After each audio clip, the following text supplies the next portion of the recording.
Hey, Kathy. I am testing out this channel. Hey, Andreen. What's up? I'm testing out this channel. May I test out that channel, your people? I'm testing out this channel, okay? Guys, I don't know about you. I don't know if it's burnouts. I don't know what it is. But I have been feeling less and less and less and less inspired or interested when it comes to content creation.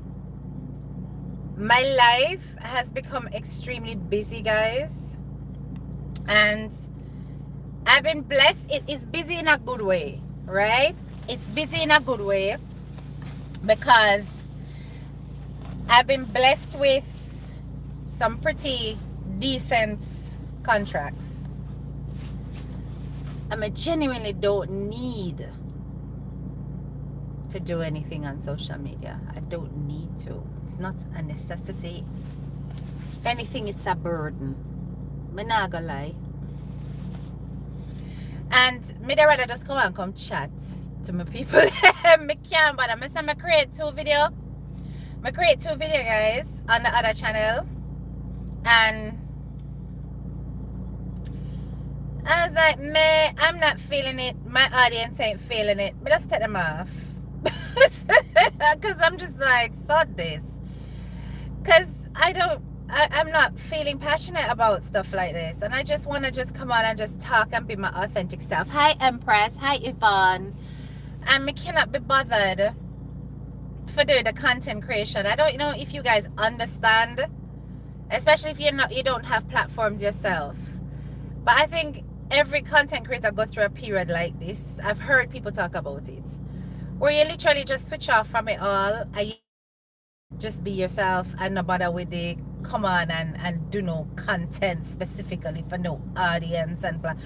Sometimes it's just like, to hell with it. I can't be bothered with the song and dance. My life is busy and I just want to relax when I come on social media. It doesn't always have to be about work, right? But anyway, I wanted us to chit chat about this dress. I wanted us to chit chat about this dress. Hello. I wanted us to chit chat about this dress, right? So, guys, I'm sure by now you have seen all the viral posts, blah, blah, blah, blah, blah. And I did do a little video. It was an AI video, but you know, on my Facebook page with these two, right? I am specifically focusing on her dress. Just look at the detailing and everything. So this lady is the first lady of a church, right? She's the first lady of a church, people. But they went to some event. It was not a church event, to be fair. They went to this event, and she went there with her husband, who's the pastor. And she was dressed like that. So there's a lot of discussions about this dress, about whether or not the dress is appropriate for a lady of the church. Should somebody who is in charge of a flock of worshipers be dressed like this in order to, you know, do whatever? No, my opinion is this: she looks stunning in the dress. The dress, it has say 110. The dress hit on Panarino, people. The dress look real nice. I am not gonna doubt that she's got the body for it, even though she's a mature lady, because she ain't no chicken. She's a mature lady. And even though she's a mature lady, her body looks really nice. And so she can't wear it, she can't carry it off. And of course, you know, hubby came out and he was preaching. And he was telling everybody that, listen, he bought the dress. He wanted his wife to wear the dress. He's the one married to his wife and he don't care what nobody else say. He loves the dress. Right, fair enough. Now, I think a lot of people are getting it wrong because they think that the issue that people have is with her body in the dress. It's got nothing to do with her body in the dress. Her God-given body is what she's been given by God. So if she's got a fantastic figure or she's maintained that, there is nothing wrong with the woman's shape. Nothing that she puts on is gonna hide her shape either. Okay? So it isn't about her shape. Because I saw another post where, you know, a man was talking about the fact that, oh, the women who are criticizing this, they don't have a good enough body like hers. And it's not about her body. Her body is fantastic. It will look fantastic no matter what you put on. Okay? But it is about the design of the dress and where it draws your eyes to as a looker on. Okay? And I think people are missing this essential point. Just take a look at it, and in the comments, tell me, guys, I'm driving, so I can't read the comments yet, but I'll soon get home, so I won't be driving in a minute. Tell me, where do your eyes go to first? When you look at this dress, where do your eyes travel to?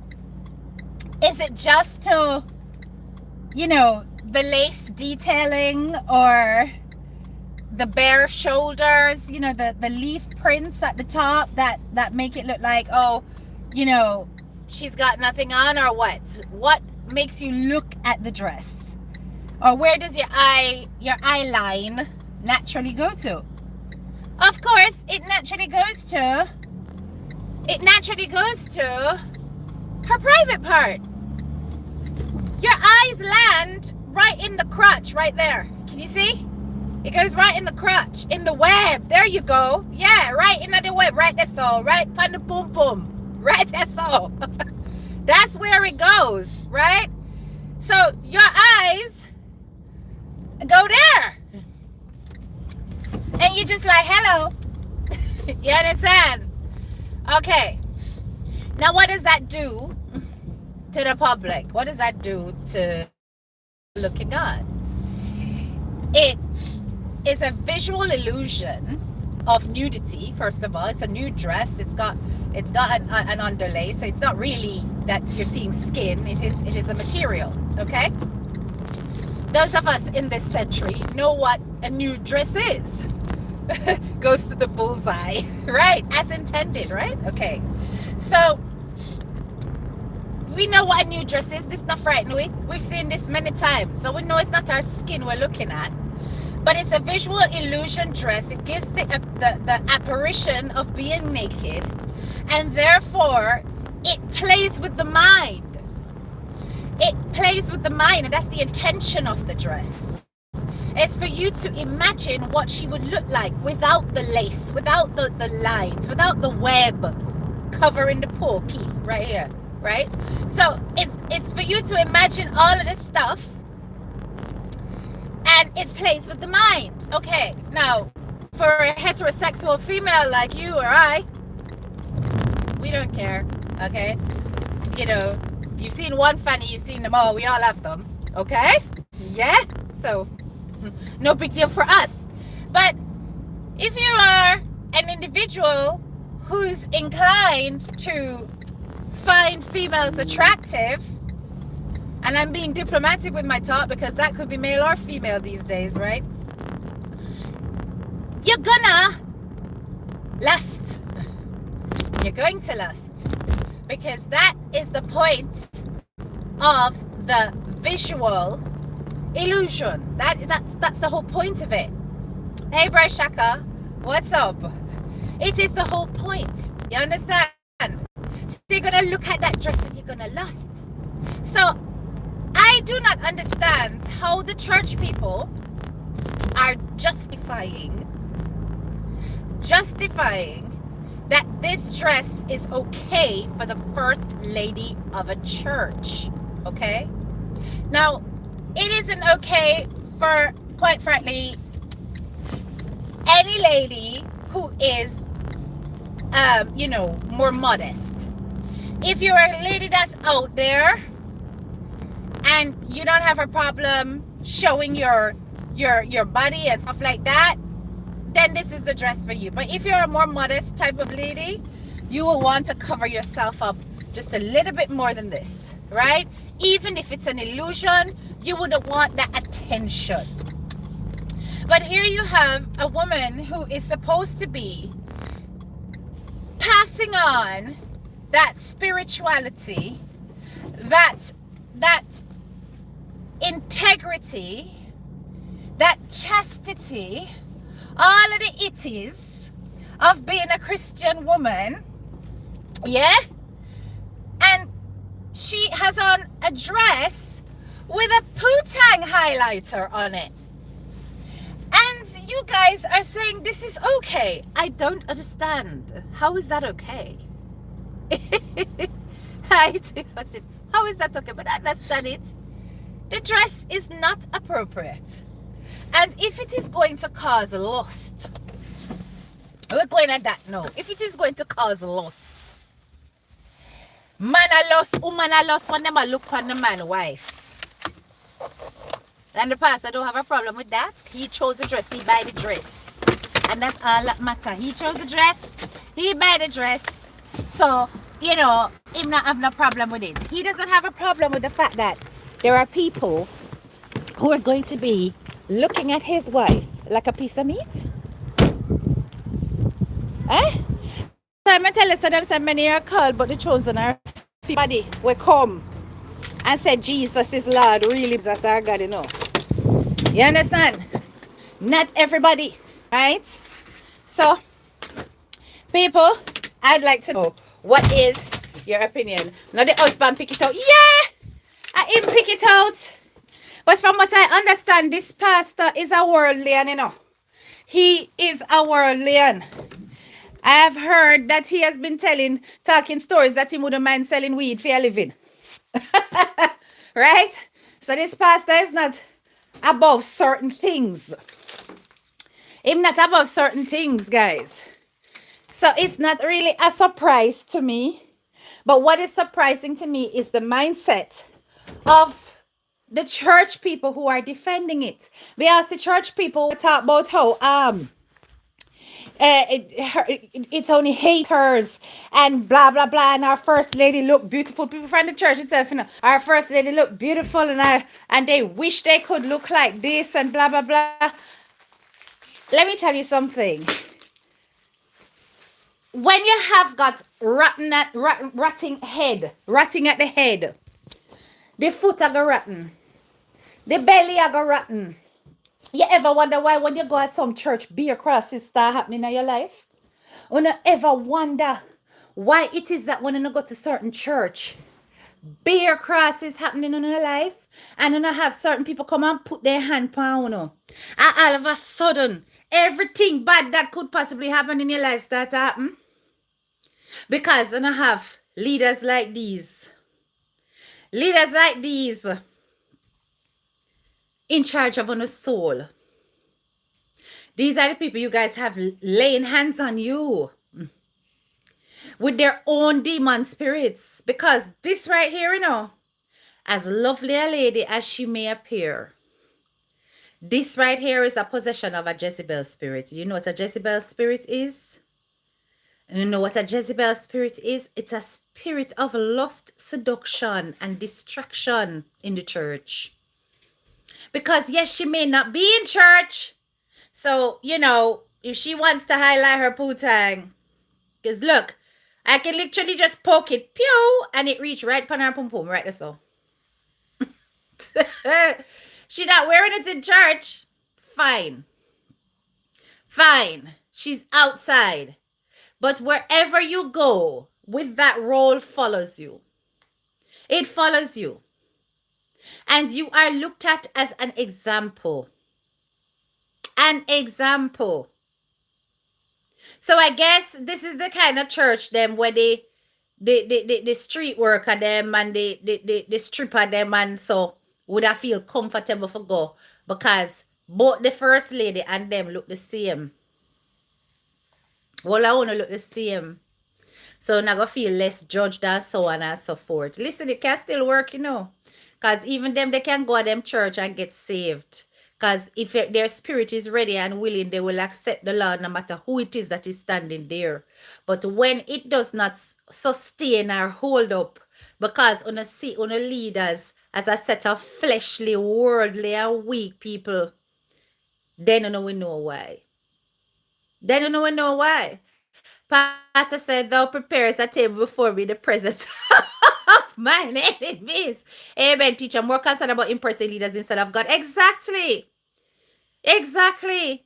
Listen, yeah, you know what I find so hypocritical, guys? Some of the very same people where I criticize it, I cuss and I defend this, and I say, oh, she look beautiful, leave her alone.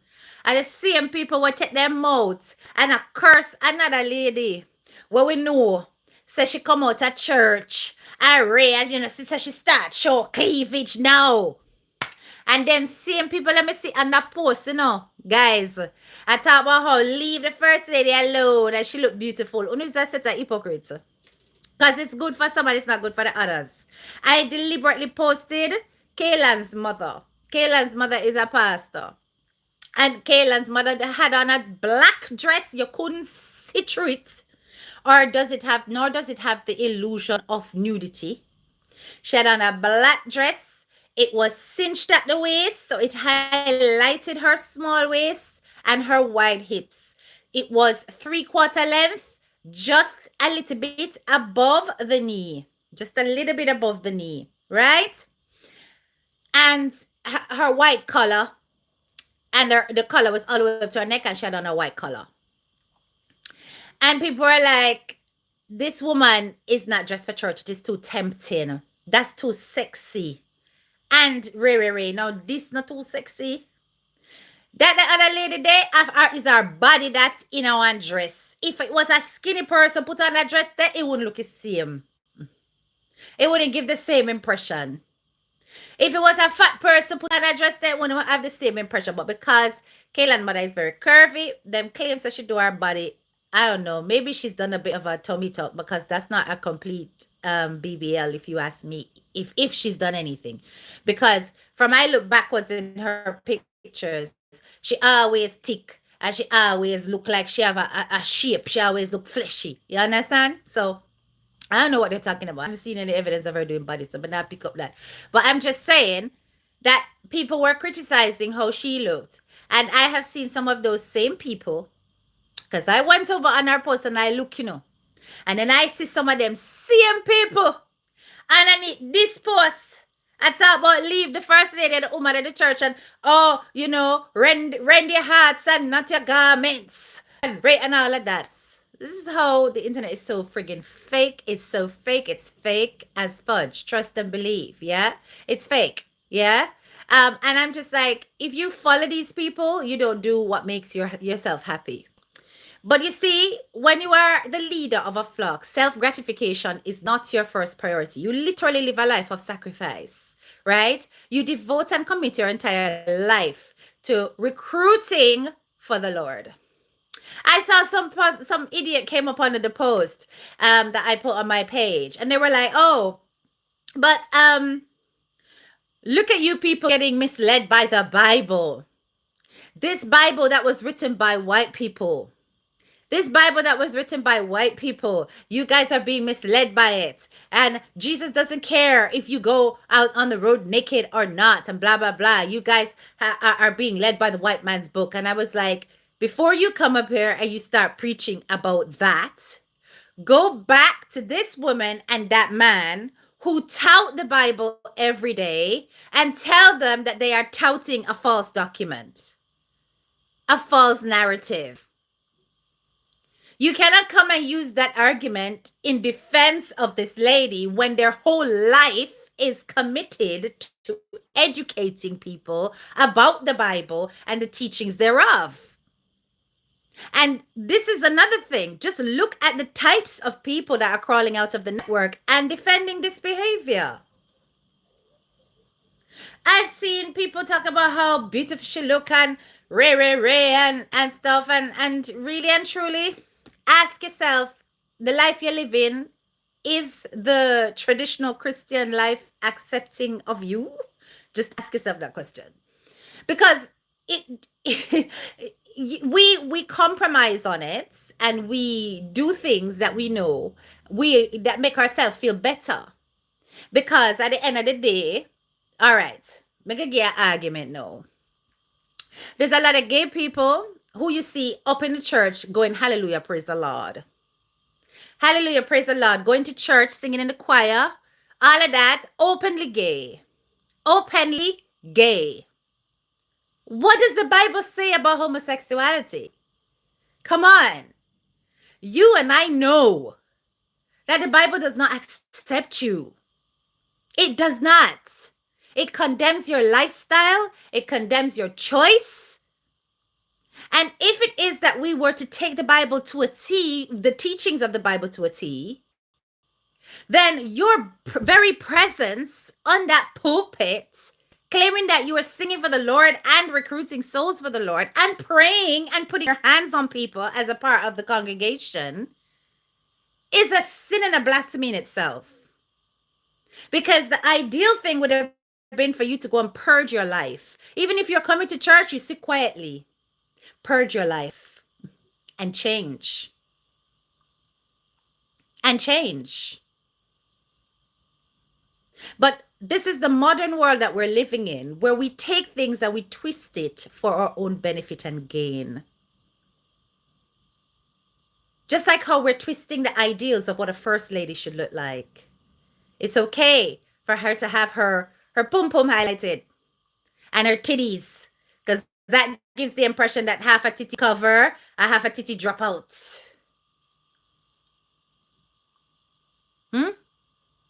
And that's what we're accepting as okay. And that's fine. That's fine. She looks gorgeous. Nobody's saying anything about her looking gorgeous. Nobody. Highly Vanette nobody is saying that she doesn't look gorgeous. She looks beautiful. This is undeniable. It really is about the hold on a second. It's really about the way she has portrayed herself, the sexuality, the sexual suggestions that's coming from this dress, the fact that it emanates a lustful thought, an ideal, and that it will inspire lust in others, which is a part of the 7 deadly sins. Lust is a part of the 7 deadly sins. This is not something that is pro-God. This is not. It's definitely for Jezebel's spirit. Yeah. And the more we accept things like this, is the more a lot of us will go off tangent. And then later on, we start to question whether or not we are living right by God. This is why I say to people that, listen, I am not a Christian. Because I know that there are certain things in my life that God will go, I'm not happy with you. You understand? And I don't know if I'm necessarily willing to change. Right? So it's about kind of, something, I need to be ready. I haven't even baptized as an adult. As a child, yes, I do, because my religion does infant baptism when you don't really know what's going on. You understand? And you do confirmation, I think, when you're, 10 or 11? You do confirmation. But I have not been baptized as an adult. So I know I'm not ready. Okay? So me personally, I'd rock a dress like this. Yes, the plus size version. I'd rock a dress like this. Why not? Right? But I am not trying to tell people, come to the Lord and give yourself to him. Do you understand? I'm wondering, what is this whole mentality of a church with affluence, where the church leaders are rich beyond belief, and their offerings are like, a proper six-digit figure salary. Sorry, I'm eating a mint. And this is acceptable, and the majority of your congregation barely making ends meet. They drive top cars, fancy cars. They live in mansions. And all the congregation, they keep putting that money in because they're tithing. Your leaders live big, flashy lifestyles that you can only dream of. I mean, this was for a fundraising event, and they did raise a lot of money. So there's a lot of good that came out of what they did. But we all know that every money is not good money. And sometimes money planted in your life by certain means can lead to some pretty dire things. I've seen it too many times. You understand? I read a story about this woman who she had two sons. One of them was very, very good at football. The other one was extremely academic. The one that was very, very good at football, the mother realized that, listen, she's going to have to try extra hard with this one because he's going to need extra lessons. He's going to need all sorts in order for him to go through. And she wants him to get a football scholarship. So she invested a lot in getting some help. You know, he got extra lessons and so on. The other one that was really academic, he wasn't into sports. So he was able to pull through with scholarships on his own and get himself into university fine. But this one, it was the older one. She wanted to make sure that he got a football scholarship to go to where he needed to go to. So she kept sending him to his football training because he was like, Mom, I really want to play football. I really want to play football. And at that football training was a coach who liked little boys. Okay. Now, he was good at football, yeah, but he wasn't that good. There were kids that were better. But he kept putting it in his head how great he was at football because he wanted him to keep coming to the training. And because the mother needed that football scholarship to get him to where he needed to get to, because she was one of them mothers, her kids must turn out to be on top, right? She don't want no less than average. The mother would encourage him to keep going to his football training and so on. But the football coach had his eye on the little boy, Tambat. And that coach, he was the one who'd be able to fill out all the paperwork, get him in there so that he could get his scholarship. So he came to the little boy while the little boy was in his changing room. And he was there after everybody else had run out. And the coach let him know that, listen, you don't have to try as much as anybody else. Because the boy by this time start realizing, hang on, I ain't that great. There are other people greater than me. And he's like, don't worry about that. I just need you to, give me an occasional lollipop. Yeah? Do something with the lollipop. In the changing room. Ever so often. And I'll make sure that you get that scholarship. Now, because that mother wanted that flashy lifestyle so bad, that son felt like he couldn't say anything because he needed to get this for his mom. She put a lot of pressure on him to get this as well. He was not academic, didn't have much else going on, and she had spent so much money, and then he was doing this. And, she was like, listen, you don't want to be rich, you don't want to go off and into the sunset. Yes. So the little boy started to eat the lollipop in the changing area. You understand? So as things progress, the little boy gets rash around his mouth. Mother looked at that and said, I don't look right. I'm taking you to the doctor because that don't look right. Took him to the doctor. It's not only there, it's on the tongue, it's to the back of the throat. They swabbed that. Little time passed because they got to send her off to the lab. Yeah? Little boy have the herpes. Mother said, what the fuck? Sorry, my language, but right? How? Well, how you ended up with that? She put pressure on him. She started to dig him and question him because she's like, what are you doing? How you end up with this? You've been eating some dirty, girl. What's going on? Only to find out that it's the coach. It's the coach that's been putting it on her kid just so he can get this scholarship. You understand me? She felt so ashamed and everything. I actually heard the story over on TikTok. You never even bookmark it. And she was so, so sorry that she put all that pressure on her child because all that pressure on her child because, she wanted him to get a football scholarship. She wanted him to get into one of the top universities. She wanted to put all this pressure on him. So I've been telling her that every money is good money. Yes, he became a sacrificial lamb for her. Exactly.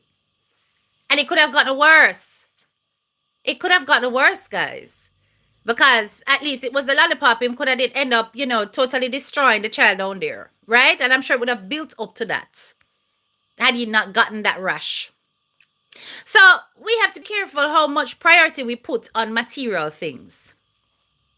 Because sometimes it's about what God has in store for you is not necessarily what man have in store for you. You understand? You know that your child is not necessarily academic. Probably you should have invested more in his practical life. Now, this woman here who is encouraging you, church women, that this is the kind of way you need to present yourself. This right here is the kind of way you need to present yourself in order to slay. She isn't leading by the example of Christ, and she isn't leading by godly principles. She's leading by the principles of the world. And in the principles of the world, she's slaying. Okay? She looked damn fine in the principles of the world. But are you not supposed to be separated? Are you not supposed to be separated? It says be separated for a reason and comes from among them. And this is the kind of thing that turns worldlians like me off from ever coming to church, because I ain't coming to church to enter no slay queen competition. I'm entering and I'm wanting a humble life. Yeah? None of this. This is street. That's hype. That's the stuff that we are busy running around after in the rat race. Yes? The designer dress. Yeah? The sexy body. So till some people are going to do body just to get the look. So whatever it is that you guys want to say about whether or not it's acceptable and there's nothing wrong with it and she look good, it's got nothing to do with whether or not she looks good. It's about whether or not it's a worldly principle or a spiritual and Christian principle. If your dressing inspires lust, which means it's causing people to sin, don't come telling people that this is what your husband bought for you and your husband's telling people that I like the dress. Keep the dress in your in your backyard, in your garden, where y'all can have your little parties, or in your bedroom. In your bedroom. So that you can look at her, parade it for you. And there's nothing wrong with her dressing like this for her husband. But you step your wife out like this, you are touting her flesh. And you're putting her flesh on display. And you are now responsible for that many more men lusting as a result of how your wife has presented herself. How does that make you feel? As a pastor, how does that make you feel? You're going to say, oh, I'm not responsible. Yes, you are. You're actually responsible for their souls because you're a pastor and the leader of a flock. And everybody out there could be a member of your flock. So when I see so-called Christians, because now I have to drop the so-called, defending that,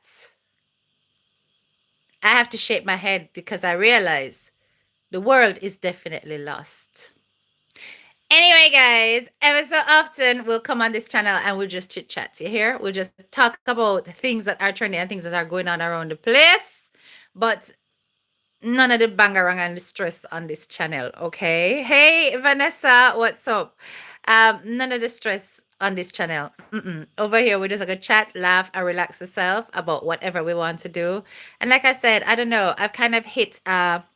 and I'll continue making my stories because I have another twisted tale that I want to get out probably between today and tomorrow. But I'm kind of like fed up of doing the blogging and the commentary. So I'm going to rest it for a little bit until I feel inspired by a topic to come out again. And like I said, I've been blessed that I don't really need to. So I more likely invest time over here and build this channel and this audience. All right. Big up yourself, guys, and I'll talk to you guys later. Have yourself a great afternoon. Bye.